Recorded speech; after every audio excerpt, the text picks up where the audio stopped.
Composés de tables, des bancs et autres matériels, ils sont destinés aux femmes qui exercent des activités génératrices de revenus au marché à Mil. Objectif, améliorer les conditions des femmes vendeuses de légumes.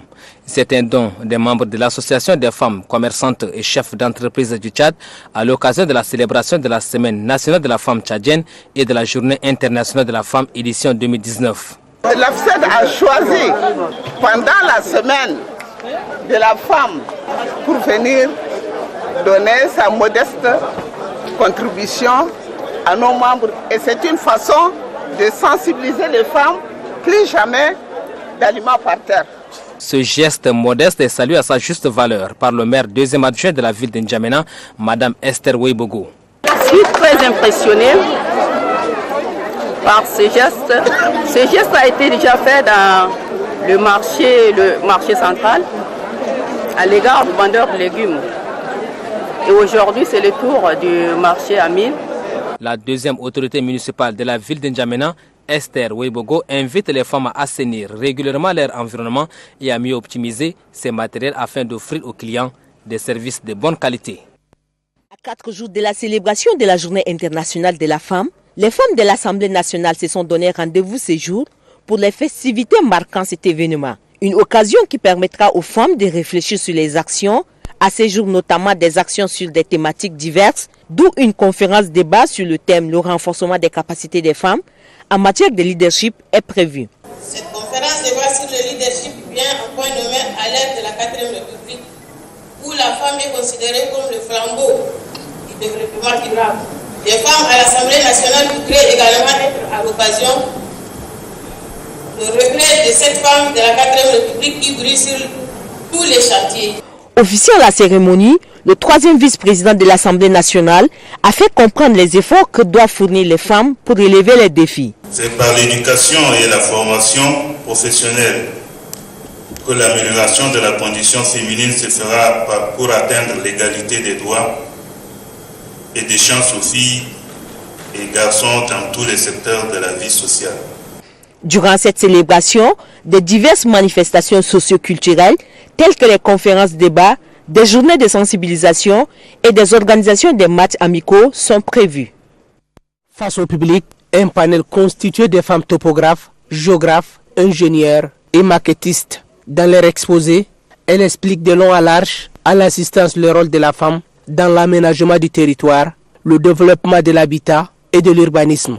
Selon les panélistes, dans le processus de développement du Tchad, la contribution des femmes ingénieures est capitale.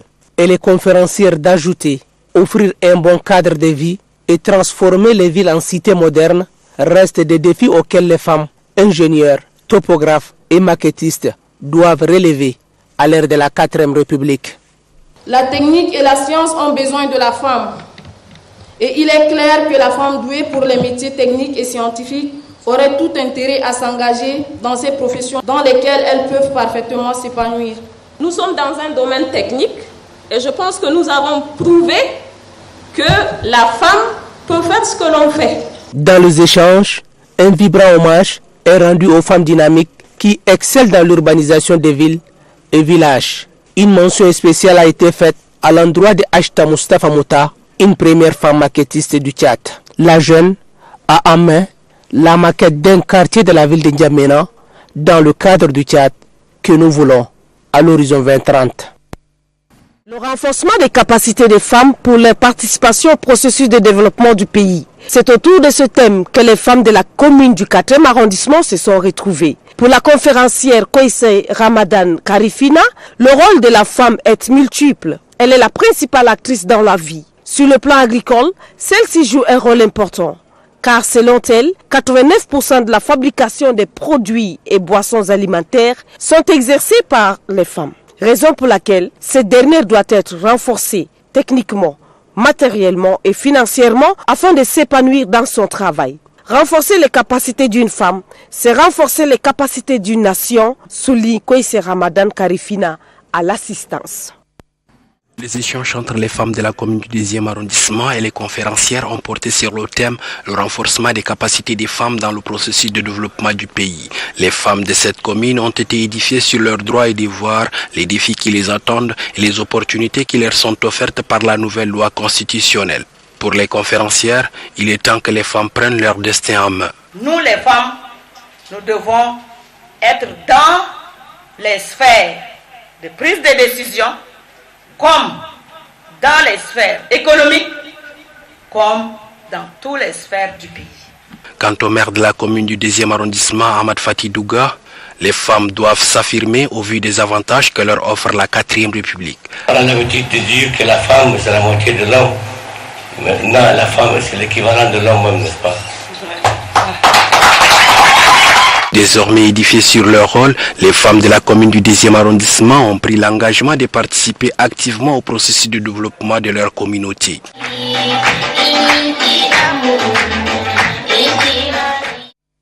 Toutes les femmes des quartiers Ambassadna, Sabangali, Kabala et Ardib Djoumal ont répondu présents à l'invitation de la commune du 3e arrondissement. Et c'est pour célébrer la journée nationale de la femme tchadienne, commencée il y a 3 jours.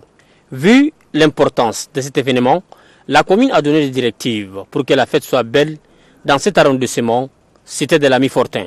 Nous espérons qu'autour de ce débat, il sortira quelque chose de positif pour les femmes, parce que nous avons constaté aussi que depuis quelques années, les femmes sont formées mais confinées autour d'une seule formation. Et nous espérons aussi qu'il y aura un suivi pour les femmes, pour que celles qui sont formées ne se stagnent pas sur une seule formation, mais qu'elles soient, qu'il y ait un recyclage autour de cette formation. Autour de la table, les débats se sont accentués sur l'autonomisation de la femme et sa place dans la 4e République. Pour la présidente du comité d'organisation, Madame Adoum Oyal, le gouvernement a tant soutenu la femme qu'est à cette dernière de montrer son talent et voler de ses propres ailes. À travers une conférence débat sur le thème « La participation de la femme au processus du développement du pays », l'assistance constituée essentiellement des femmes est largement édifiée. La conférencière Bayam Jeannette s'est focalisée sur les contraintes qui empêchent l'épanouissement de la femme. Elle cite son faible taux d'éducation et surtout l'enseignement professionnel. Nous avons une dimension contextuelle qui permet de compléter les lacunes dans certains secteurs essentiels tels que la santé, l'éducation, l'alphabétisation. Elle se décline sur une multiple action. Selon l'oratrice, pour relever ces défis, le gouvernement a investi énormément sur l'éducation, mais il faut plus de sensibilisation pour que la femme soit épanouie au grand bénéfice de la société. Dans la même lancée, certaines intervenantes se sont interrogées sur le bien fondé de la prise en compte des préoccupations réelles de la femme pour une société juste et développée. C'était en présence de plusieurs autorités administratives, civiles et militaires, les leaders religieux, les représentants des partis politiques et les femmes des différentes associations et groupements féminins que les activités de la Semaine nationale de la femme tchadienne Sénafette, édition 2019, ont été lancées officiellement à Faya-Largeau, dans la salle de réunion de la commune de Faya, sur les thèmes femmes et les défis de la 4e République. Zainaba Idriss Hassan et Ahmed Mohamed Idriss, respectivement présidente d'organisation de la Sénafette édition 2019 dans les Borkou et déléguée provinciale de la femme, de la petite enfance et de la solidarité nationale, dans leurs interventions se sont relayées pour situer l'importance de cette semaine et la considération de la femme tchadienne par les plus hautes autorités du pays en leur accordant une semaine entière de réflexion et de consultation sur leur épanouissement socio-économique et culturel. Lançant officiellement les activités de la Sénafette édition 2019, le secrétaire général de la province du Borkou, Abakar Hissène Didili, représentant le gouverneur, a salué la motivation de cette première partie de la Sénafette qui reflète dès le début une réussite totale des activités en cours de la semaine. La femme étant sœur, fille, maman et épouse, après avoir mis l'accent sur la place qu'elle occupe dans la politique de la 4e République, Abakar Hissène Didili exhorte aux hommes d'être aux côtés des femmes pour la réussite de la Sénafette et de la Journée internationale de la femme juive, édition 2019 dans le Borkou.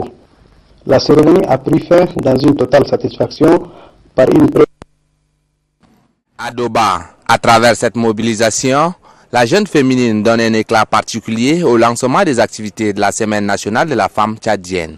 Pour la présidente du comité d'organisation Garcita Justine, l'édition 2019 de la Senafet est une occasion de réflexion sur les stratégies que les femmes du Logone oriental doivent adopter pour relever les défis. Ces défis qui sont entre autres la problématique de la parité et celle de l'autonomisation.